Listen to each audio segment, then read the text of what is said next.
Hey, this is Barry, and I am working on a 2018 Hyundai, and the question is always the same on these things. How do I possibly get the electric emergency brake piston back in? Because you can't just use a C-clamp on it. And it's one of these things that's a little bit of a pain in the butt. It's very simple, actually, but somebody really needs to show you. So I'm not taking the time to show you how to take the wheel off because I think you know how to do that.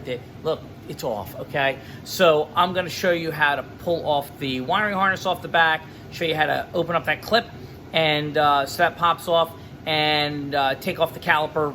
Real simple stuff. This video is gonna take like 2 or 3 minutes of your life, and you can send me fan mail and flowers.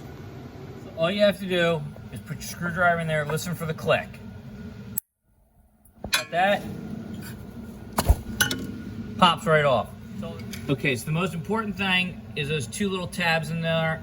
Those are the little plugs. You're gonna have to put your alligator clips on there to make that motor work to retract the piston. So that's coming off the caliper. This bolt right there and that bolt right there. That's all you have to do. Gonna unbolt them, back them out, and the caliper pops right off.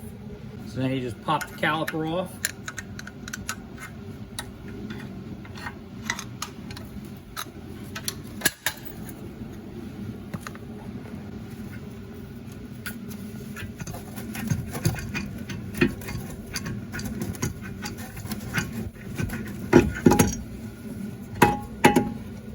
As always, don't let it hang from the brake line.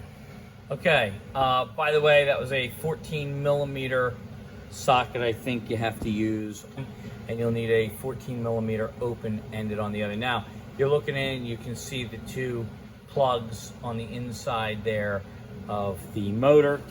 And what you're gonna do, you're gonna have to stick alligator clips on each one.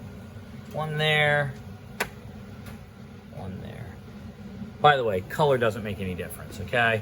Since it's near Christmas time, there you go, red and green. So clearly I found the largest charger I could find in the room. I just set it on 12 low, and it's sitting on hold. And I'm now gonna hook up my terminals to it. Okay, so everything's hooked up.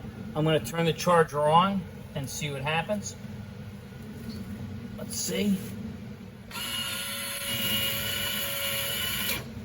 The piston was going the wrong way. So that means I need to switch my connections. Okay, so I got my connections switched. I'm just gonna touch right to the negative. Let's see what happens. Let's listen in on the piston and see what happens here. Okay, see no movement going on there, right?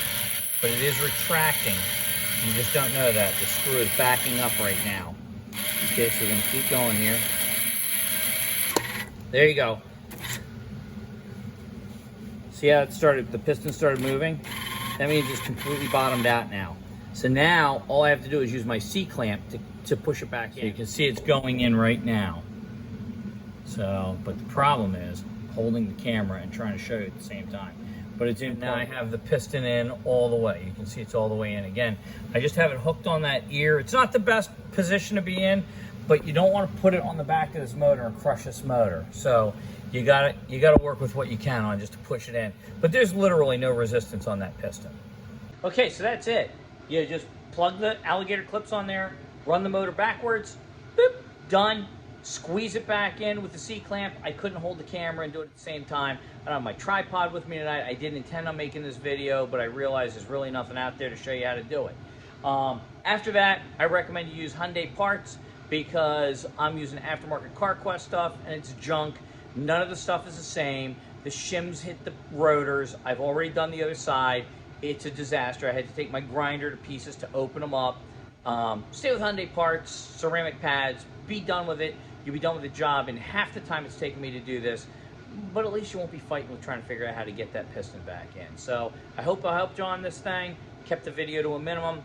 See you next time. Thank you.